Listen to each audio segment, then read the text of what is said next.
pessoal.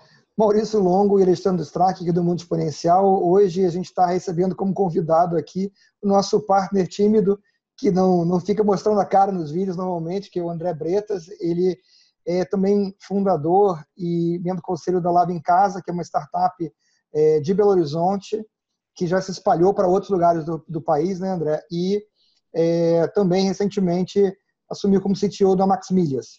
Então, a gente vai discutir aqui hoje um pouco da visão dele sobre startups e a diferença das startups para as empresas estabelecidas, né? E aí o Alexandre tinha um primeiro ponto que ele queria colocar, né, Alexandre? Então, acho que um bom primeiro ponto é a gente partir da questão da transformação digital ou inovação que as grandes empresas estão sendo obrigadas, digamos, a se mexer nesse sentido, aonde o que a gente tem encontrado, não só eu, como provavelmente todos vocês, na experiência que vocês têm passado visitando as empresas ou até nas experiências nas empresas onde vocês já trabalharam também, é o fato da questão de que todas as empresas têm interesse de fazer algo, mas estão sempre olhando a questão do custo, ou seja, vamos fazer uma transformação digital, vamos fazer alguma inovação, mas vamos dar uma olhada, porque nós precisamos melhorar a nossa eficiência e a gente entende que mexer no custo, ou seja, encontrar uma nova solução, algo para ser feito, que vá diminuir o custo e melhorar o nosso resultado, tem que ser o alvo o objetivo dessa transformação, dessa inovação. E a minha visão é de que isso está atrelado, obviamente, ao processo de gestão que a gente conhece que as empresas estão adotando aí desde metade do século passado, pelo menos, que é a questão de você estar... Oi? 1911 é a questão hierárquica e tal, mas a questão de gestão aí, de rentabilidade para acionista e tudo mais, isso nasceu mais depois da segunda metade lá do século passado ou seja, e as empresas estão sempre olhando para o que vai acontecer no trimestre, né? Ou seja, a bonificação do trimestre, o resultado do trimestre, e o ano são 4 trimestres, então a gente tem que estar sempre preocupado em como é que a gente vai fazer esse resultado quando nós sabemos que fazer a transformação digital, fazer processo de inovação, não tem um caminho certo. Ninguém consegue chegar com uma receita de bolo e dizer o seguinte: faz isso, isso, isso, você vai ter esse resultado. Você se digitalizou. Essa coisa não existe. A sua voz esse fenômeno linear de aplica isso, isso e isso vai dar resultado, vai dar esse probleminha. Não acontece, né? Ou seja, não é assim tão linear. Então, é importante, eu acho, a gente discutir esse paradoxo, como que as startups fazem e têm aplicado um modelo completamente diferente, que obviamente o custo é importante para elas, mas crescimento é muito mais importante do que ficar só observando a questão custo. É claro que você não pode disparar custo, porque senão você morre porque não consegue existir sem grana. Mas, ou seja, o custo não é o driver principal, quanto que nas empresas maiores o custo normalmente é um dos principais drivers. O que eu percebo, Alexandre, primeiro boa noite aí, né? Mas o que eu percebo é que realmente esse aspecto que você comentou do resultado pautado em trimestre, ou semestres, ou anuais e tal, cria uma cadência também para o time como um todo, né, das empresas mais tradicionais, pautadas também nesse ritmo, né? Então, assim, do meu histórico, passando por empresas maiores e hoje vivendo mais esse mundo, nos últimos anos aí de startup, o que eu percebo é que o tuning é muito, muito rápido. Então, assim, você tem uma conectividade muito grande desde o processo de tunelamento de novos clientes para entrar num funil de onboarding e de venda efetivamente do cliente, onde você faz testes e testes AB para testar realmente rapidamente efeitos. E nisso, como é uma estrutura já muito mais ágil, onde você normalmente tem estruturas mais horizontais, né? Você consegue rapidamente criar novos cenários onde todos participam da estrutura. Ou seja, onde o próprio processo de sustentação da operação já está muito mais mesclado com essa inovação constante. E quando você vai, então, para empresas maiores, que eventualmente têm processos de legados, processos mais tradicionais, acaba que, eventualmente, as ações das diferentes áreas, elas não conseguem, não é nem chegar numa área que tem relevância para propor a mudança, mas sim chegam muitas vezes de forma tardia. Então, assim, não é o trimestre que eu não bati a meta, é no dia de hoje eu bati a meta, o tanning é diário, né? E, obviamente, muitas das empresas tradicionais, principalmente nessa área, né, que eu venho trabalhando ao longo da minha carreira toda, baseada em software, ou seja, você tem softwares que eles não podem oferecer a mudança logo de imediato quando você tem a prova de um teste AB que deu certo. Ou seja, quando você faz isso numa empresa tradicional, eventualmente você vai demorar ano ou 2 anos para aquela eventual experimentação sua de fato chegar à rua. E uma arquitetura que não permite avançar com rapidez, né? Exatamente. Ou seja, você faz um teste hoje, mas daqui a um ano, a tecnologia, no mundo que a gente vive, né, e no mundo exponencial que a gente vive, é outra, ou seja, já é invalidada. Então, é por isso que eu acredito que é muito difícil para as empresas tradicionais acompanharem esse modelo tão bem criado de uma forma natural no mundo de startup, onde ela já nasceu em cima de mindset e de uma tecnologia que a gente usa no dia a dia, que é principalmente o que a gente usa aí, que é a tecnologia móvel, né? E as empresas tradicionais, elas não.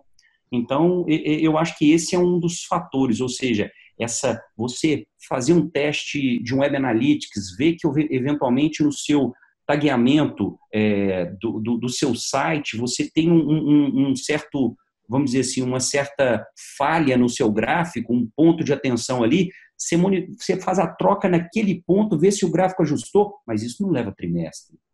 Isso não leva ano, porque é o tempo de implementar um software no cliente ou de fazer a troca da versão. Né? Isso é imediato. Você sabe, André, para pegar exemplos reais, um exemplo real envolvendo empresas que permaneceram anônimas, mas eu já tive profundamente envolvido em operações online, né?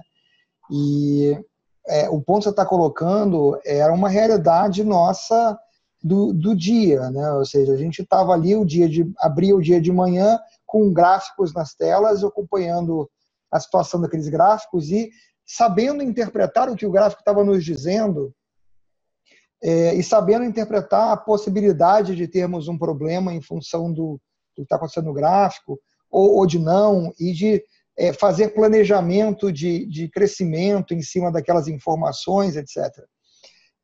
E aí eu passei muitos anos seguidos envolvido na área de internet, né, em empresas que tinham este foco.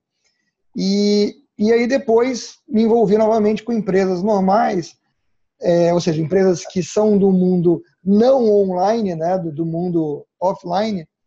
E aí você vai num lugar, você vai no outro lugar, você conversa com as pessoas que estão vivendo uma realidade que é uma realidade diferente daquela que você estava vivendo, e você descobre que, na realidade, vocês não estão só vivendo realidades diferentes, estão vivendo em períodos temporais diferentes. E em velocidade de fluxo de tempo diferente também. Porque aonde você estava acostumado a lidar com uma coisa, onde você vê uma indicação de uma situação e você age instantaneamente para evitar um problema ou para ajustar alguma coisa que vai dar um ganho, quando você volta para esse mercado, vamos dizer assim, que é um mercado mais tradicional, onde a coisa não acontece em tempo real, online, vamos dizer assim, as discussões são inteiramente diferentes. Você está vendo que a mesma coisa, que vai haver um problema, mas aí você marca uma reunião para discutir o problema que vai haver. Mas vai acontecer um problema, então, mas a gente vamos marcar uma reunião com o DBA e com o cara do data center, e aí a gente discute o que pode ser, o que a gente pode fazer e tal. E aí você volta a participar de uma discussão uma semana depois, você descobre que os caras estão discutindo o mesmo a mesma questão que, na verdade, já se tornou um problema há uma semana e eles ainda estão discutindo aquilo, né? E aí as pessoas, como você falou, que estão vivendo no dia a dia pessoal delas uma realidade diferente, que ela pega o telefone e as coisas todas funcionam, né? O e-mail funciona, o Spotify funciona, o WhatsApp funciona, o Facebook funciona, o LinkedIn funciona, e aí ela chega no trabalho e ela descobre que aquilo que ela usa para trabalhar não funciona da mesma forma que todas as coisas que ela usa na vida pessoal dela, né? E aí como é que a empresa lida com isso? E o pior, né, Maurício? Não funciona e marcaram a reunião para daqui a uma semana para discutir por que não funciona. Por que não funciona? Isso aí. Então, enquanto a curva volta naquele no funil, enquanto a curva ela é afetada e rapidamente ajustada numa startup já nascida no mundo online, que é o mundo que a gente vive hoje, né, querendo ou não, a empresa ainda mais tradicional, na sua maioria das vezes ainda buscando e, obviamente, entendendo que é importante ser online, mas o que paga as contas, o que, como o Alexandre disse, justifica para os acionistas eventuais dividendos, é algo que o timing dessa curva é muito mais demorado para sair. E, eventualmente, quando você sai dele, você já sai num cenário que é inválido para aquele novo momento. Então... O que leva a gente para aquele cenário, vamos dizer assim, que o Alexandre muito apropriadamente deu o nome de a grande extinção. Exatamente. Assim, a gente tem que admitir o seguinte, não haverá transformação digital para todo mundo. Isso é um fato. Pode querer ter, mas grande parte não vai conseguir. Porque, como você falou, quando no ritmo dele o cara consegue fazer alguma coisa, aquela coisa que ele fez já é totalmente inadequada para a nova realidade em que ele está vivendo. Exatamente. E aí, por outro lado, isso cria uma margem para as startups pequenas, né, que fazem, por exemplo, apps de marketplace, uma modificação na gôndola online, eu falo isso de forma aberta, de lava em casa, por exemplo. Tem um impacto na venda, positivo ou negativo, e o ajuste tem que ser rápido. Tem impacto se eu coloco isso na terça ou se eu coloco isso na sexta, eventualmente um posicionamento na terça é bom, mas na sexta não é. Porque, eventualmente, é quando as pessoas estão chegando na sua casa ou no domingo à noite e elas têm um outro foco. Então, assim, na medida que a gente consegue fazer com que as startups elas sejam muito ágeis, porque elas normalmente começam em mesas com 8 pessoas e elas estão extremamente alinhadas, eventualmente usando pouca tecnologia, mas um alinhamento profundo entre as pessoas e isso sendo base para as tecnologias que as constroem, elas crescem e têm potencial de crescimento muito rápido. O grande desafio, né, é que quando você cresce, esse crescimento para ser sustentado, às vezes você tem que dar uma pausa, um respiro, e aí sim, você se impulsiona para um próximo crescimento. Né? E é importante, ao meu ver, entender, para as startups entenderem que isso não é fora do comum. Você tenha que fazer uma análise rápida e um pulo, e corrigir caso você tenha dado esse salto de forma incorreta.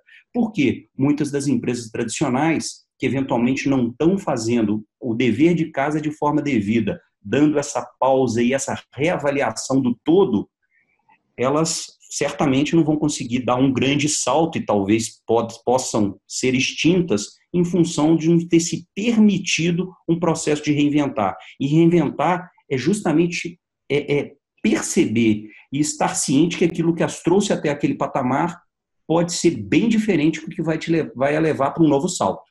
Né? Então, eu acho que... ou seja, quando a gente vê uma startup, poxa, aquela grande lá está tendo dificuldade, ela tem que ter muito cuidado, porque ela vai ser a grande de amanhã. E falta também para a empresa, depois que ela cresce, é uma coisa que é muito comum nas startups, que é jogar fora aquilo que não serve para você. Ou seja, aquilo que está te atrapalhando. Você descobriu que aquele pedaço do processo já ficou inútil, você joga ele fora e você vai avançando de uma outra forma. Você se reinventa com muita facilidade. As empresas, depois que elas ficam grandes, elas têm processos que não fazem um menor sentido, mas que aquele processo continua lá. Porque há uma dificuldade muito grande de destruir o que foi construído e que fez sentido, mas agora não faz mais. é mais interessante se exatamente um desapego, jogar aquela bagagem fora que está servindo como âncora. E isso eu acho que é uma das maiores dificuldades que a empresa ela tenta se digitalizar, acreditando que ela vai simplesmente desmaterializar o que ela faz para transformar em digital exatamente da mesma forma. E não é isso. A forma que você tem para se digitalizar é justamente aproveitar o momento de se reinventar e falar, cara, o que você precisa fazer? Esquece como você já fez. Você tem que fazer desse jeito? Qual o resultado que você está tentando obter? O que você quer? Qual é o novo objetivo? Mesmo que seja resolver alguma coisa que você já tinha resolvido. Porque, cara, as novas formas de resolver os problemas hoje abrem oportunidades que, se você não se permitir experimentar essa oportunidade, você vai repetir digitalmente o que já não está funcionando da forma manual, não tem ganho. Ou seja, o que eu quero dizer é o seguinte, acelerar o ruim não é bom. Claro.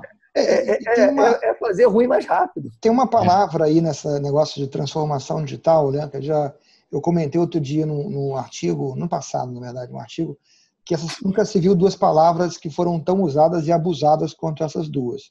E tem uma dessas duas palavras, que é a palavra digital, que causa uma enorme confusão. Porque quando a gente está falando de transformação digital, a gente está falando daquela transformação que a empresa precisa passar, precisa atravessar esse processo para se adequar a uma era mais digital. Não quer dizer que ela tem que pegar um negócio que ela fazia no papel e fazer aquela coisa de uma forma digital agora. Significa que ela tem que mudar a forma de pensar sobre o que ela faz, significa que ela tem que entender o que está acontecendo no mundo e quais são as ferramentas que estão disponíveis hoje que abrem novas possibilidades, e pode ser que ela não tenha que fazer nada do que ela está fazendo e fazer uma outra coisa distinta daquilo, mas que vai trazer um resultado melhor para ela. E é muito comum, vamos dizer assim, ver as empresas encarando como isso que o Alexandre falou, que é achar que vai simplesmente agregar uma ferramenta aqui, transformar uma planilha num programa, ou transformar um papel numa planilha, ou fazer um app, né? Fazer o app tomou o lugar de fazer o site, né? Hoje em dia, uma época que era fazer o site, agora é fazer o app, que é uma visão assim, extremamente limitada do que a gente está falando. Essa transformação, primeiro, ela é essa mudança de pensamento para então poder ter uma mudança de ações. E o segundo ponto é que, pela palavra transformação, aí já é o outro lado, você pode ter uma ideia de que ela começa e acaba, mas a realidade é que ela não acaba, porque as mudanças, elas são contínuas. E, pelo contrário, pela evolução exponencial da tecnologia, elas serão cada vez mais rápidas. As coisas de hoje ficarão obsoletas numa velocidade muito maior. Exatamente. Né? Então, essa transformação passa pela empresa aprender a se adaptar rapidamente, que é uma das principais características das startups. Aí elas querem se aproximar das startups para tentar entender o que as startups fazem para repetir dentro de casa. De novo, está tentando procurar o caminho rápido para voltar ou tentar ser rentável de uma forma diferente, mas meio na imitação. Ou seja, ele não quer entrar na jornada. Né? A jornada, esse movimento que começa e que você vai melhorando, aprendendo, iterando e vendo o que está acontecendo e reagindo e voltando para o início. Ou seja, é uma aprendizagem contínua. É aquela história do o que eu aprendi hoje? Tem certeza que eu aprendi? Né? Como é que você sabe que você aprendeu isso? Está pautado em quê? Que dado você coletou? Que informação você coletou para ter certeza que você teve esse aprendizado? Ou é achismo? Né? Então, ou seja, esse mecanismo ele é um mecanismo muito interessante da startup, porque ela precisa disso. Você ficou sem áudio, Alexandre. Voltou meu áudio? Voltou.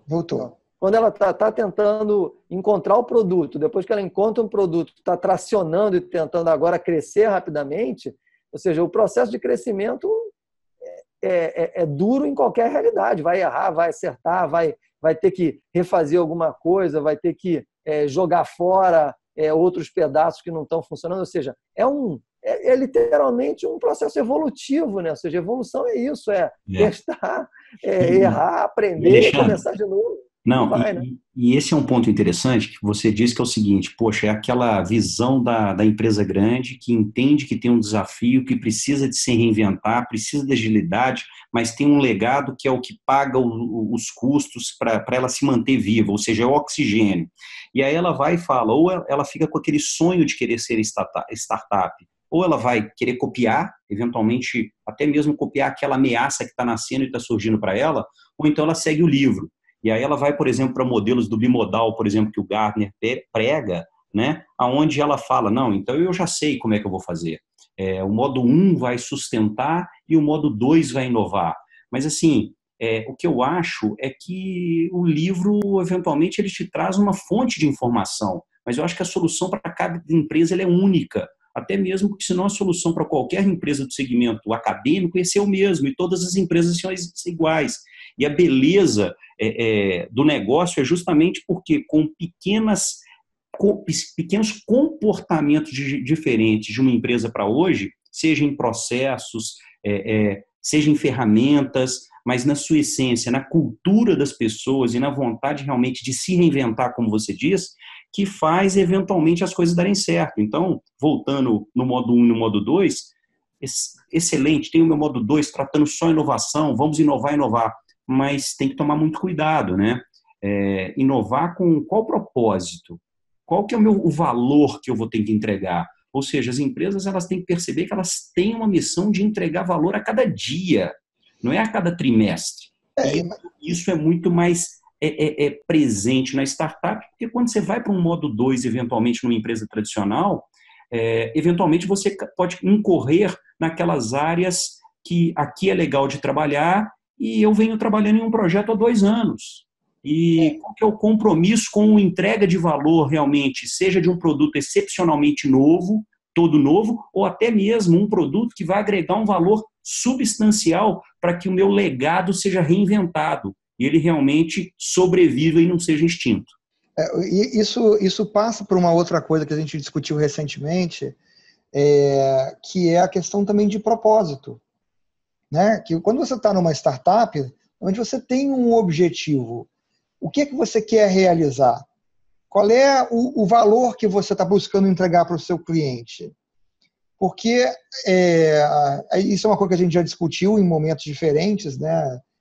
Mas pensa o seguinte, quando o Henry Ford criou a Ford, o objetivo dele não era ganhar dinheiro, o objetivo dele era fazer carro. Né? Como ele fazia carro bem, ele ganhou muito dinheiro. Né? Ele fazia tão bem que ele inventou livre produção. Né? E aí ele ganhou muito dinheiro porque ele fazia aquilo muito bem. Então, no passado, vamos dizer assim, quando você criava uma dessas empresas, que hoje é uma grande empresa, você criava com um propósito. As startups, a maioria delas, tem também, vamos dizer assim, um objetivo, vamos dizer assim, de uma coisa que elas estão buscando realizar. Então, se você pegar, por exemplo, o exemplo da Lava em Casa, é um exemplo de uma empresa que busca facilitar para as pessoas a vida diária delas, né?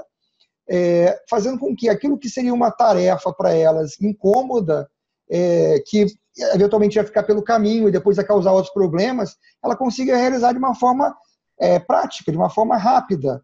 Então, quem está trabalhando na empresa sabe que ela está contribuindo para aquele propósito e sabe que o que está fazendo, vamos dizer assim, deve ser alguma coisa que reflete esse propósito. Então, o cara não vai ficar sentado num lugar pensando em coisas aleatórias para fazer, porque ele sabe que o que essa empresa faz? Ela cria facilidade para as pessoas que precisam lavar sua roupa. Ela transforma, no caso da Lava em Casa, ela transforma seu celular no controle remoto da lavanderia, né? Exatamente, né? Então, é diferente de um lugar onde você chega e você pergunta para as pessoas qual é o propósito da empresa, né? O que essa empresa faz, e ou o cara não sabe te dizer o quê, ou ele vai abrir uma gaveta puxar um bloco de folhas, né, encadernadas, que uma consultoria entregou para ele no passado e que ele participou de umas reuniões para discutir aquilo lá, e vai ler uma mensagem, né, a missão da empresa. Gente, é aquela brincadeira que tem o quadrinho na parede e tem a folha na gaveta, né? A liga para aquilo. Ou então, né, Maurício, não que não seja importante, a meta passa a ser simplesmente entregar lucro para o acionista. Né? Ou seja, o propósito do lucro pelo lucro. Sim. Ou seja, o lucro é importante, obviamente, porque é isso que faz a empresa... Possibilita a empresa continuar, né? A empresa crescer e a empresa dá oportunidade para todo mundo que lá dentro de crescer também. Né? Ou seja, você crescer não é questão de simplesmente ser maior. Eu acredito muito que crescer é questão de sobrevivência. A empresa que não cresce, ela está fadada a morrer. Então, eu acho que existe também aquelas empresas que qual que é o objetivo? Precisamos dar lucro, precisamos simplesmente aumentar a margem EBITDA, mas não se volta na essência que, tudo bem, mas isso advém de qual propósito? A gente viu esse caso é muito bom que você falou. A Blockbuster foi um exemplo característico disso, né? Os caras não quiseram abrir mão de jeito nenhum da rentabilidade que eles tinham com a entrega atrasada das fitas. Ou seja, era uma parte do negócio que não fazia sentido nenhum e que justamente foi onde a Netflix começou a apostar nessa questão, que ela também fazia as entregas, né? Ou seja, também começou com um modelo parecido com o modelo da Blockbuster, só que foi mudando e, cara, e o modelo da Blockbuster, além de outros erros, não quiseram experimentar no streaming, porque, cara, uma coisa que era impensável era abrir mão da rentabilidade do atraso. E, cara, o lucro pelo lucro matou os caras. E aí você tem a questão que eu acho que encaixa muito bem exatamente com o exemplo que você está dando, Alexandre, e como o André falou, que é aquela questão que a gente já discutiu também de estarmos jogando o jogo errado. Né? O que quer dizer isso? A teoria de jogos ela nos diz que existem dois tipos de jogos. Os jogos finitos e os jogos infinitos. Os jogos finitos a gente joga com o objetivo de ganhar. Né? Então, o objetivo é ganhar. O jogo infinito, o objetivo é permanecer no jogo. Perfeito. É fazer o jogo continuar. Uhum. Né? E aí você vê um momento em que as empresas olham para o negócio como um tipo de jogo errado, que você não consegue ganhar o negócio, que o negócio não acaba. Você pode acabar, mas o negócio não vai acabar, entendeu? Então você não tem como dizer que você ganhou o negócio. Você pode ter dito que você alcançou uma meta. Mas se você, para alcançar aquela meta e ganhar num pedacinho finito do jogo, você comprometer a sua capacidade de continuar no jogo, você perdeu. Porque a realidade é que negócios é um jogo infinito. E o seu objetivo tem que ser permanecer no jogo. E quantas vezes nós já vimos, todos nós três aqui, e eu tenho certeza que os três já viram mais de uma vez, uma empresa trocar a vitória daquele joguinho temporário ali por um sacrifício da capacidade dela de sobreviver a longo prazo. Acontece o tempo todo nas empresas estabelecidas. Né? Por quê? Porque nós temos que entregar o resultado do trimestre. Não, nós não podemos... eu, particularmente, já ouvi essa que eu achei espetacular, uma das melhores, que sim, nós deveríamos fazer isso, realmente são muito importantes iniciativas estratégicas, porém, para uma empresa do nosso segmento de mercado, o mercado considera razoável que a gente tenha um investimento em pesquisa e desenvolvimento por volta de 8%. E para fazer isso que a gente está falando, todas essas iniciativas, a gente vai ter que fazer 12%. Então, a gente não pode fazer todas essas coisas. Não, mas e essa iniciativa aqui? A gente tem um negócio que gira 48 milhões de reais de receita por ano e eu preciso investir mais 1 milhão para poder garantir esse negócio para o futuro dele.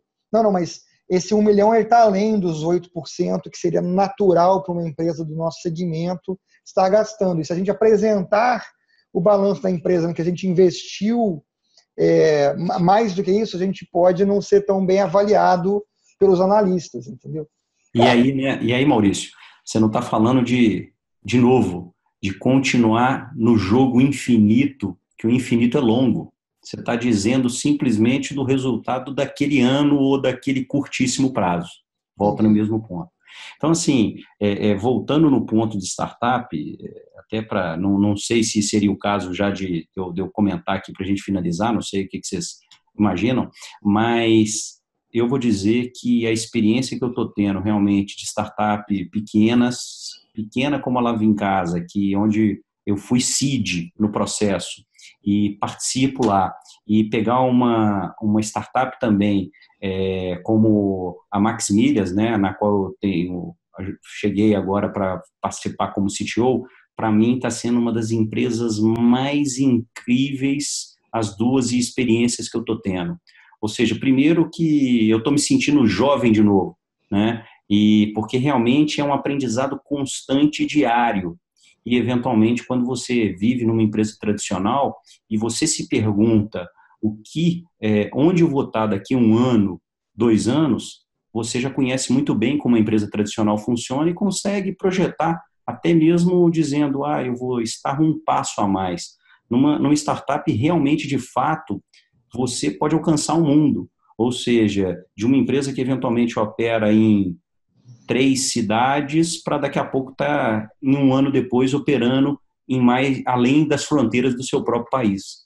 Então, é uma oportunidade para mim sensacional que eu estou tendo e que eu sugiro a todo mundo que vem de empresas tradicionais se permitirem passarem por essa experiência, porque é fantástica e, obviamente, ela pode trazer um prêmio muito positivo por participar de um crescimento tão acelerado, né? E essa questão da aprendizagem ela é fundamental. Eu acho que ela está no cerne da questão da startup. Ou seja, as pessoas que estão lá, elas têm essa preocupação de estarem aprendendo continuamente. E como você falou bem ao longo de todo esse nosso vídeo agora, a questão da velocidade em responder, né? Ou seja, enquanto que a empresa maior está trabalhando com giro trimestral, a startup está com giro diário, ela está olhando exatamente tudo que está acontecendo agora, e se der alguma coisa errada, ou se tem algum sinal que está aparecendo de estranho, ela quer entender por que esse sinal está estranho e ela vai despender esforços agora, ela não tem que planejar quando ela vai colocar um esforço para entender o que está acontecendo agora. Exatamente, Alexandre, ou seja, não vamos discutir o que vai ser a campanha outono-inverno. Não é isso. Vamos discutir o que vai ser a campanha de depois de amanhã. Pode ser que ela mude porque o nosso indicativo que sai amanhã cedo, ela pode sinalizar que a gente tem que fazer um ajuste nisso que a gente eventualmente está planejando para depois de amanhã. Né? E, eventualmente, as empresas tradicionais já te planejaram para daqui, na campanha do verão do ano que vem, quem que vai contratar, o que vai lançar. Quem disse que ela é dona da razão? Quem disse que o mundo não vai mudar e, eventualmente, aquilo já vai estar invalidado? Você lembra, eu tinha escrito em inglês, eu republiquei em português há coisa de uns 2 meses, um artigo que era o pensamento do século passado. Que exatamente fala sobre isso. Quando você chega numa empresa dessas e vem alguém e pede para você preparar o orçamento do ano que vem e pede para você botar o nome de cada pessoa que vai estar participando de cada projeto que você tem para o ano que vem, para uma coisa que é para daqui a 18 meses. Gente, eu não sei se eu vou estar vivo daqui a 18 meses. E no mundo que a gente vive hoje, em 18 meses, literalmente, pegando um exemplo aí do passado, tem uma empresa de tecnologia que surgiu, lançou um produto, causou um rebuliço tão grande na área de tecnologia que, após 1 ano, as maiores empresas de tecnologia, que eram Microsoft, IBM e Amazon, adotaram a tecnologia dela como padrão. Quando ela completou 18 meses, a tecnologia dela já estava sendo usada por essas 3 grandes empresas no desenvolvimento dos seus próprios produtos. Em 18 meses. E aí você vê uma empresa querendo planejar qual é a pessoa que vai realizar atividades num projeto daqui a 16 meses e achando que o tempo que você vai gastar para fazer isso não é um tempo jogado no lixo, porque né? Que a realidade é que é um tempo jogado no lixo. E o pior ainda quando a empresa quer que você faça para ir 2 anos e 3 anos. Não, vamos preparar o orçamento detalhado do ano que vem, mas também um orçamento previsto para o ano seguinte. Gente, é uma realidade que não existe mais. A realidade hoje é inteiramente diferente. E até para pegar um exemplo de uma empresa que conseguiu passar por tudo isso, eu tenho um amigo que trabalhou numa empresa americana, se não me engano, de site e aplicativos de relacionamento, e já uma empresa num faturamento na casa de 800 milhões de dólares, com operação em múltiplos países, etc. E ele estava comentando comigo, a gente avalia um teste AB cada mexida que a gente faz de elementos de tela do aplicativo, elementos de tela do site. Nós fazemos isso. E a gente consegue ver que, por exemplo, se eu pegar esse botão, aumentar ele 10 pontos e mudar a cor dele para verde, eu aumento minha conversão em 20% no dia seguinte. É exatamente isso. E aí, quando eu vi que é isso que acontece, eu vou lá e troco para todo mundo. Todo mundo agora tem um botão verde com mais 10 pontos do que o outro. E agora aumentei em 20% a minha conversão, gente. Né? E aí você pega o cara que vai marcar a reunião, para marcar a reunião, não tem como comparar uma coisa com a outra. Não tem como competir uma coisa com a outra. E essa mudança, esse shift de paradigma de pensamento, vamos dizer assim, que as empresas ou conseguem realizar ou vão caminhar para a extinção. E o mais interessante, voltando nesse ponto, né, e o tão prazeroso, desafiador e de aprendizado está tendo para mim participar mais ativamente como mentor ou até participando em startups, que ao mesmo tempo que a gente, quando na grande, olhava para as startups e falava eu quero ser igual elas, as startups elas reconhecem um grande valor na experiência adquirida por quem já enfrentou, vem do meio tradicional. Porque, no mínimo, ela consegue perceber com a experiência, que é só valorizada porque tem, né? Quem não tem, às vezes, pode não ter a capacidade de compreender o que é essa experiência, mas, assim, de trazer realmente até boas práticas, coisas que eventualmente funcionam, e agregando esses dois perfis, um perfil extremamente novo, vamos falar assim, de gerações mais novas, com alguém com experiência, encontrar a receita ideal de sucesso para um crescimento sustentável. Voltando no ponto, que não existe crescimento exponencial sem respiro e, de novo, uma pausa e crescimento.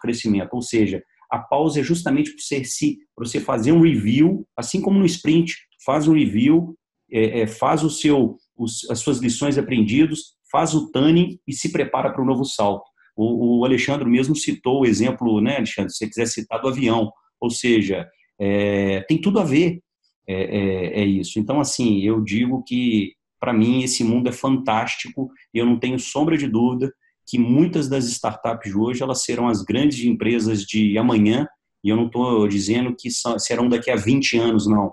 Justamente por esse crescimento e essa mudança exponencial que a gente vive. Mas é muito importante ter muito cuidado, porque outras startups e novas ameaças estão surgindo para essas startups que já estão no mercado há 5 anos, eventualmente.